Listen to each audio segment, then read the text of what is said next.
नमस्कार मित्रांनो, मी नयन स्वागत करतो माझ्या यूट्यूब चॅनलमध्ये.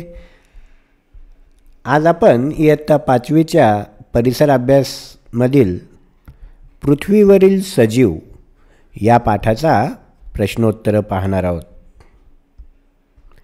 चला सुरू करूयात आजच्या व्हिडिओला.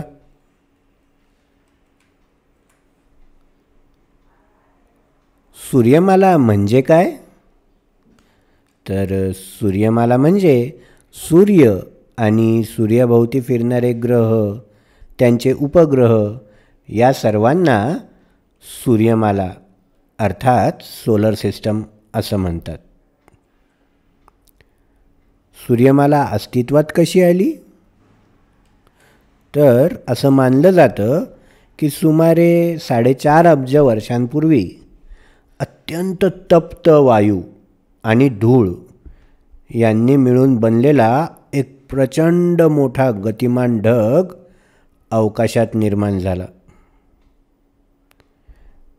त्याच्या अत्यंत वेगवान आणि चक्राकार गतीमुळे त्याचे विभाजन होऊन सूर्य आणि सूर्याभोवती फिरणारे ग्रह निर्माण झाले. सूर्याभोवती फिरणारे ग्रह क्रमाने लिहा.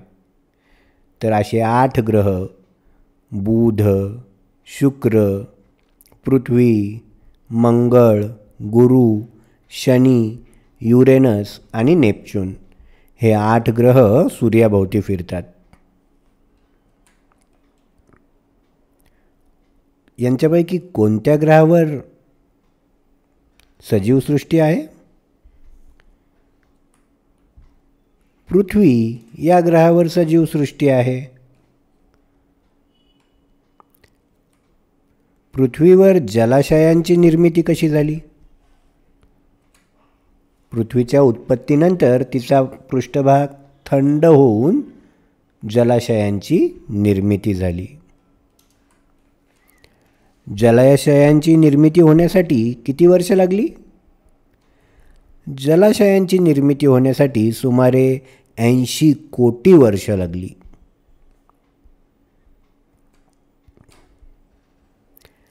आदिजीव कोणास म्हटले जाते? तर आदिजीव एकपेशीय सजीवांना म्हटले जाते.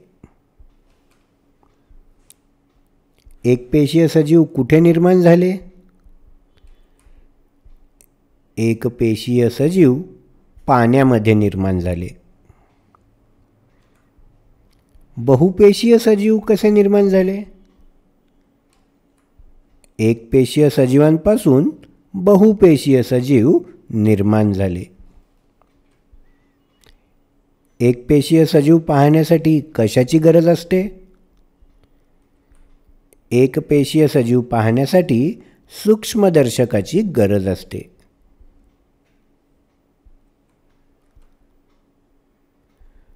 पृथ्वीवरील सजीवसृष्टीमध्ये कोणकोणत्या घटकांचा समावेश होतो? पृथ्वीवरील सजीवसृष्टीमध्ये प्राणी आणि वनस्पती या घटकांचा समावेश होतो. प्राण्यांची वैशिष्ट्ये कोणती? प्राण्यांची वाढ होते, प्राणी श्वासोच्छ्वास करतात, प्राणी हालचाल करू शकतात, तसंच आपल्यासारखा दुसरा जीवसुद्धा प्राणी तयार करू शकतात. अशी काही वैशिष्ट्ये आपण प्राण्यांची सांगू शकतो. आता ही एक चौकट आहे आणि या चौकटीमध्ये 5 ग्रहांची नावे आहेत. ती शोधून त्यांच्या भोवती गोल करण्यास सांगितलं आहे.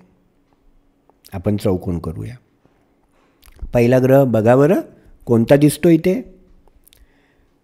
एक एक ओळ बघूयात आपण. पहिल्या आडव्या ओळीत काही ग्रहाचं नाव दिसतंय का? रवी हा ग्रह नाही आहे. रवी म्हणजे सूर्याला म्हणतात रवी. ळगमंग उलटं केलं याला तर मंगळ. तर इथे आपल्याला पहिला ग्रह दिसतोय मंगळ. मंगळ. दुसऱ्या ओळीत बघूयात. बुनटोहुरा, बुनटोहुरा. असं पाहिलं तर बुध. दुसरा ग्रह आपल्याला दिसतोय बुध. बुध. नंतर शुक्र. शुक्र ग्रह दिसतोय. त्यानंतरचा ग्रह दिसतोय युरेनस. युरेनस. आणि आता कितवा राहिला आहे? 5वा. कोणता राहिला आहे? सापडतोय का कुठे? सापडतोय? कुठे दिसतोय कोणाला? हा आहे नेपच्यून. नेपच्यून. असे हे 5 ग्रह इथे दिसत आहेत.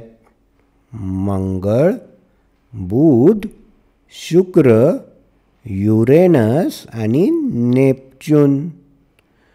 रवी हा सूर्य आहे. राहूसुद्धा लिहिलं आहे इथे. इथून चंद्रसुद्धा आहे. पण हे काही ग्रह नाही आहेत. चंद्र हा पृथ्वीचा उपग्रह आहे. नंतरचा शेवटचा प्रश्न. या घटना कालानुक्रमे लिहायच्या आहेत. पृथ्वीवर जलाशयांची निर्मिती झाली. सूर्य आणि सूर्याभोवती फिरणारे ग्रह निर्माण झाले.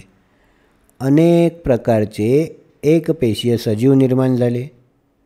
तप्त वायू आणि धूळ यांनी मिळून बनलेला एक प्रचंड मोठा गतिमान ढग आकाशात निर्माण झाला. आधी काय झालं असेल याच्यात सांगा? अगदी बरोबर. यामध्ये सगळ्यात आधी झालं तप्त वायू आणि धूळ यांनी मिळून बनलेला एक प्रचंड मोठा गतिमान ढग अवकाशात निर्माण झाला.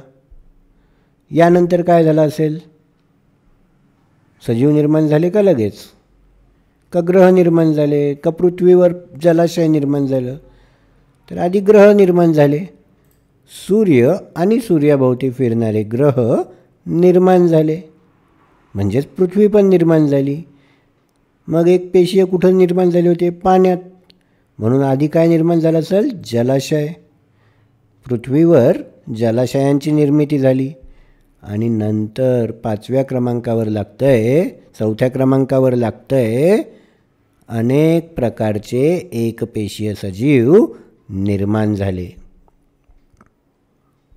तर अशा पद्धतीने आपण या धड्यावर आधारित काही प्रश्न उत्तरं पाहिले. लवकरच एका नवीन व्हिडिओमध्ये भेटूयात. तोपर्यंत बाय बाय.